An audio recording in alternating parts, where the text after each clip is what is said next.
If you've just tuned in and are watching this video, you have a problem. You have a sickness of sorts. All of us try to justify this sickness or illness by categorizing it and assigning it to professional names. Honey, it's only a watch collecting hobby. Yeah, right. But those who are invested in this hobby for any decent amount of time know very well, every single one of us here has issues. Come on guys, let's not lie to each other, we're grown-ups. I just repurchased the same model Seiko Alpinist I sold nearly a year ago, and for very good reason. I'll explain why.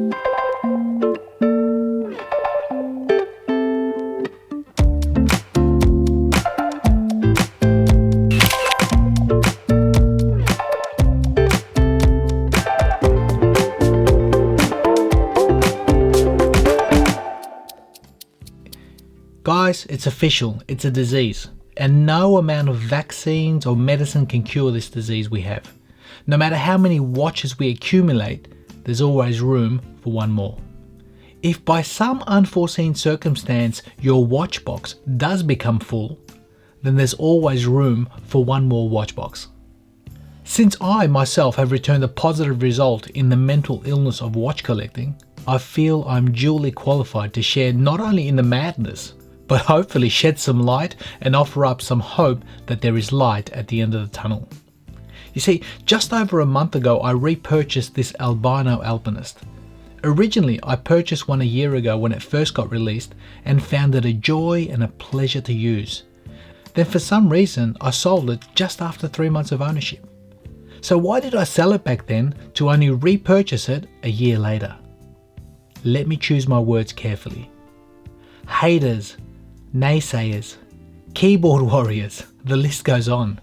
Whatever you want to call these people, they exist, and they go out of their way to push their opinion upon others. Personally, I love criticism. I was taught that when someone brings some instruction or sheds some light on a topic, it's a really good thing.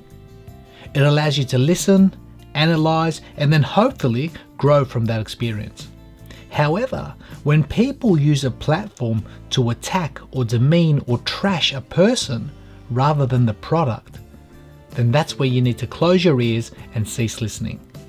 For me personally, this watch, it made me feel a particular way when I first acquired it, an instant bond if you will. The technical look accompanied by a classic finish, those cathedral hands, the sublime wearing experience, it really just made sense for this watch to be in my collection. After all, it's a watch that I used and I used frequently.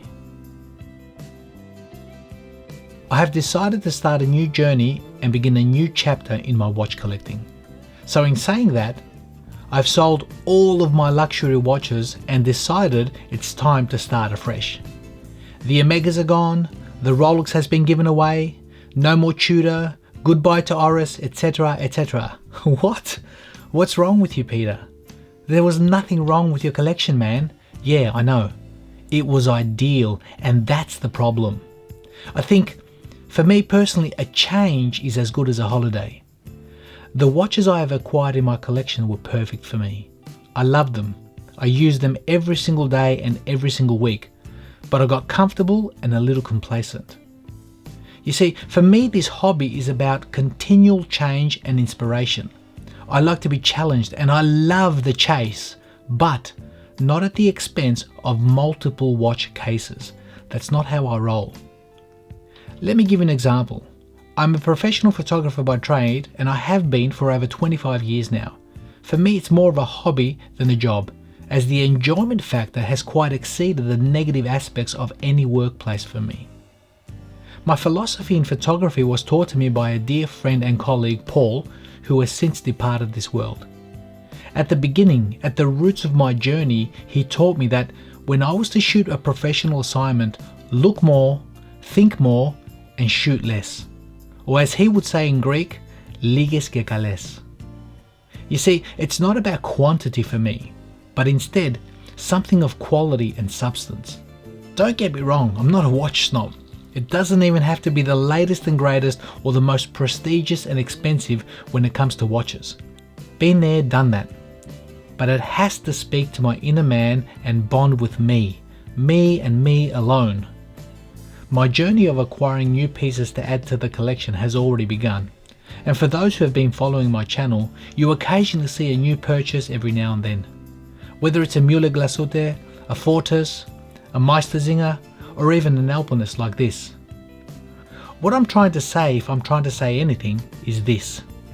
Every one of you is going to die soon. No, this isn't a doom and gloom video, sorry guys, but the fact of the matter is, life is short. And as it is, everything we own or accumulate will be one day left to someone else. But whilst it's yours to own and enjoy, just make sure it ticks your personal boxes. Very simple. I think in simplicity, there's also freedom and clarity. As for me, this Alpinist is a little beauty, and it has a personality that suits my own. And that's why it's back in the collection, and that's why it's back to stay. I don't think you can ask anything more than that. Thank you for watching.